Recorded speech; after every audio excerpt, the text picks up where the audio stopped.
বাচ্চারা যদি অরেঞ্জ খেতে না চায় তাহলে ওদেরকে অরেঞ্জ ক্যান্ডি বানিয়ে দেন। আসসালামু আলাইকুম ভিউয়ার্স, কেমন আছেন সবাই? কোনো কেমিক্যাল ছাড়া যদি ঘরে অরেঞ্জ ক্যান্ডি বানিয়ে দেওয়া যায়, 100% শিওর দিয়ে বলছি আপনাদের বাচ্চা খুব মজা করে খাবে। ঘরের থাকা উপকরণ দিয়ে আমি ক্যান্ডি বানিয়ে নেব। প্রথমে 4টে অরেঞ্জ নিয়েছি, অরেঞ্জগুলো কেটে আমি পিস করে নিয়েছি। অরেঞ্জ সবগুলো কাটা হয়ে গেলে আমি আঁশ ছাড়িয়ে নেব।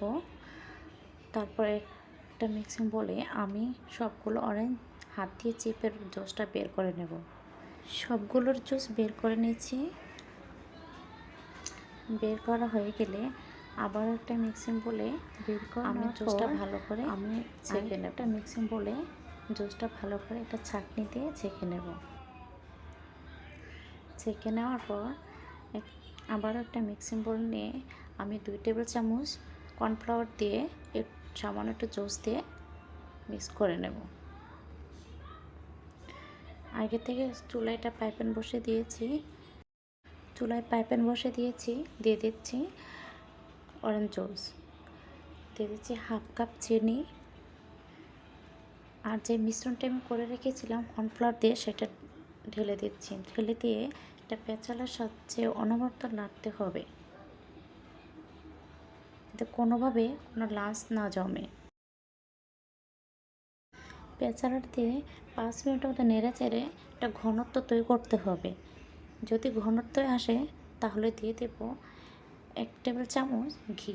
ঘি দিয়ে আবারও নেড়ে চেড়ে আমি দিয়ে দেবো সামান্য একটু ফুড কালার, যাতে ক্যান্ডিটা একটা কালার আসে। দেখেন আমার পাইপেনের গায়ের থেকে উঠে আসছে। নাড়াচাড়ার পর দেখবেন পাইপেনের গায়ে থেকে যখন উঠে আসছে তখন আমি এটা নামিয়ে নেব। দেখেন আমার মিশ্রণটি অনেক ঘন হয়ে এসেছে, পাইপেনের গা থেকে উঠে যাচ্ছে। এখন আমি চুলা থেকে নামিয়ে যে পাত্রে আমি সেট করব অরেঞ্জ ক্যান্ডি, সে পাত্রটাকে আমি আগের থেকে ব্রাশ করে নিয়েছি। এখন এই মিশ্রণটা ঢেলে নিয়ে আমি রেস্টে রেখে দেবো 2 ঘন্টার মতো।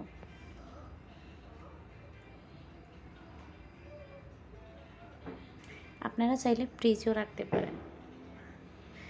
যে আমি ফিরে এসেছি 2 ঘন্টা পর। দেখেন আমার ক্যান্ডিটা অনেক শক্ত হয়ে এসেছে, অনেক সুন্দর হয়েছে মাশাআল্লাহ। আমি এখন একটা ছুরি দিয়ে কেটে নেব। আপনার যেরকম পছন্দ সেই শেপে কেটে নেবেন।